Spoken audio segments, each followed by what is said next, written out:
What's black and white and mediocre?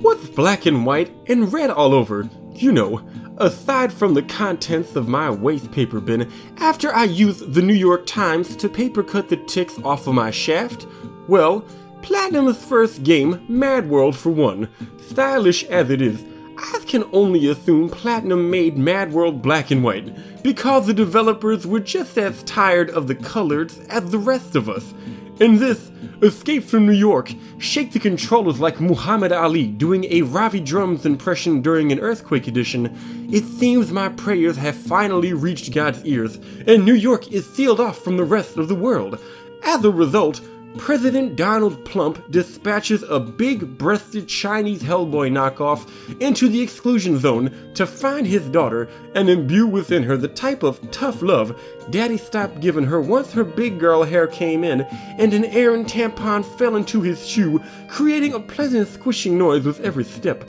but also an incriminating crimson trail connecting him to the scene of the crime. To embark on this epic quest to bitch slap a thought, our hero Jack must, like anyone trying to get ahead in New York, agree to give a meddling Jew parasite a 20% representation fee, then utilize a hedge clipper strapped to his Rock'em Sock'em robot arm to complete the most autistically specific tutorial since Lilia attempted a let's play of Driver You Are the Wheelman. Within the city, a pain pill-fueled version of The Running Man plays out, and by that, I mean the Schwarzenegger film, not the lifeless ripoff of 1984 Stephen King shout-out between chewing fistfuls of Percocets, beating his wife with unsold copies of The Girl Who Loved Tom Gordon, and preaching to unemployable millennials about how much of a racist jerk he thought H.P. Lovecraft was for not marching his Jewish wife to the interracial breeding grounds to get more non-kosher chocolate plopped into her mouth than Lucille Ball trying to catch up to the conveyor belt at the candy factory. Populating the streets of Madworld, players will encounter countless generic thugs who all resemble the cybernetic ghosts of Christmas past from the future because the developers were either lazy or they only look similar to me because they're actually Asian. Honestly, while Asian women may be the metaphorical Fu Manchu of gobbling goo, what with their mellow twats that resemble yellow bats covered in slimy raisins, propensity to jump face first into big old black balls more often than Bowser in Super Mario 64, and ability to pause your neg hole with an egg roll, Asian men all look like Mickey Rooney to me. Of course, the mistake possibly could be on my end, and the nameless grunts of Madworld aren't literally Asian.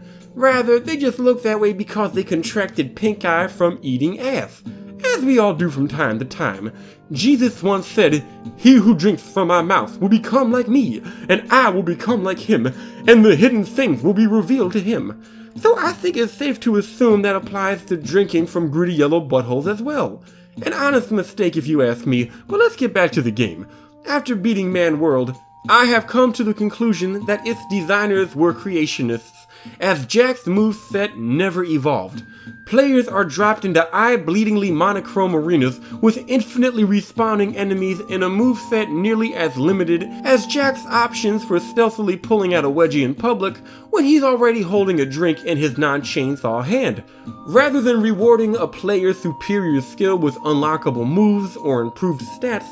Madworld demands the players earn the right to face bosses by ramming rods down enemies' throats like Jim Norton on date night, running down aliens like the only ICE agent worth their pay, stomping enemies into a turlet like a prom baby, tossing them in front of trains like those two teenage boys who walked in on Bill Clinton smuggling guns for the Mexican drug cartels back in 1987, enabling the hamburger helper hand to help you turn enemies into hamburger, and shoving more bamboo up enemies' butts than a dyslexic panda who doesn't understand why it never feels full, but also can't stop having prostate orgasms. To this end, players must confront the greatest challenge of Madworld, picking up items in spite of the camera that wants to look at the game even less than you do. Honestly, it's easier to pick up nickels with your butt cheeks than items in this game, I've been told. Jack can also punch enemies a whopping total of 5 times before an instant kill QuickTime event appears,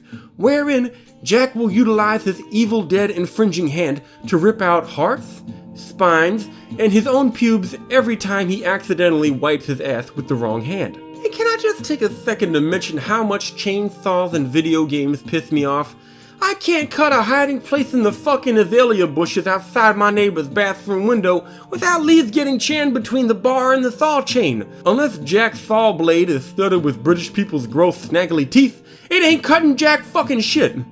Midway through levels, avoidable mini-bosses and forgettable optional challenges will spawn. To more quickly attain the points needed to reach each area's boss, Jack will tackle such thrilling trials as playing the only version of Human Darts that doesn't require laying a pantsless pregnant prostitute across the bar, then elbow dropping her baby bulge after saying 3 Hail Marys and jumping off a chandelier, as well as jamming more bottles of booze down enemies' throats than if they were suddenly possessed by the spirit of Kelsey Grammer, and avoiding my innate urge to toss myself at women with hard nipples once I noticed the pricks betwixt their legs. Bosses of these glorified to-do lists called levels include Rude Jude, the lewd crude bag of pre-chewed food dude, the longest-winded Nazi since literally anyone with a podcast and a past history of working with Jews, Rin Rin, who takes the chin-chin in her thin bin and is such used goods that she should be covered in half-peeled GameStop stickers, and whose death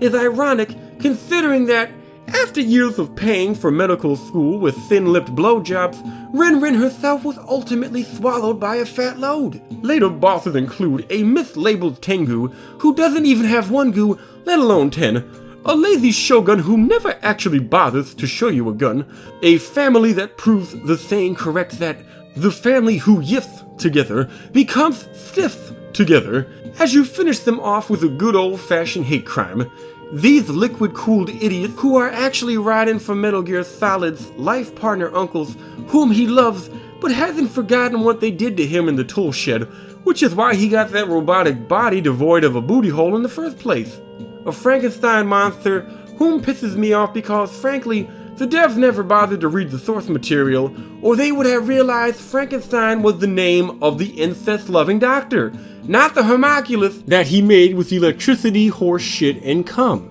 Then a robot with an erect pizza cutter for a dick and a nasty habit of Doctor Strange-loving missiles at you, my inner self, and a generic Dojin bait slut whose name, Elise, is a reference to Ludwig van Beethoven's most popular bagatelle, Fur Elise, which is fitting since the matted carpet of fur around the butthole rim of this degenerate neck-licker's manually recalibrated booty hole is so gangrenous and encrusted with cum that it resembles a penis fly trap, and perceptive players will utilize the trusty motorboat to cunt punch combo that got me through middle school and the countless teachers' union meetings that followed in order to take her downtown doo-doo brown. These fights generally boil down to mashing the saw button until you activate the repetitive QuickTime events required to do any actual damage. Then flopping your controllers around like Michael J. Fox's persona, Michael J. Fluke, the fish out of water. Breaking up this formula are the occasional motorcycle levels, which prove that not only is Jack similar to Holiday from Revolution 60, due to both of them being vehicular combat assassins and men, but also that road rash isn't just something you get from barebacking a roadkill deer on a hot summer's day.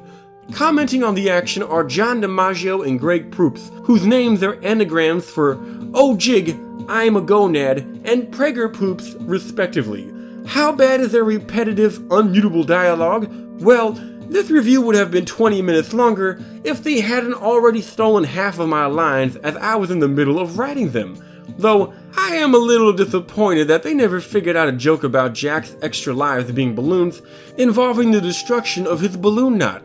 Overall, while Madworld is the best action game based on a Tears for Fears song since God's Mistake, also known in some circles as Devil May Cry 2, if I wanted to play as an onion-eating soy boy who dismembers bodies with a chainsaw, I'd have played the Clinton Family Personal Assistant Simulator instead.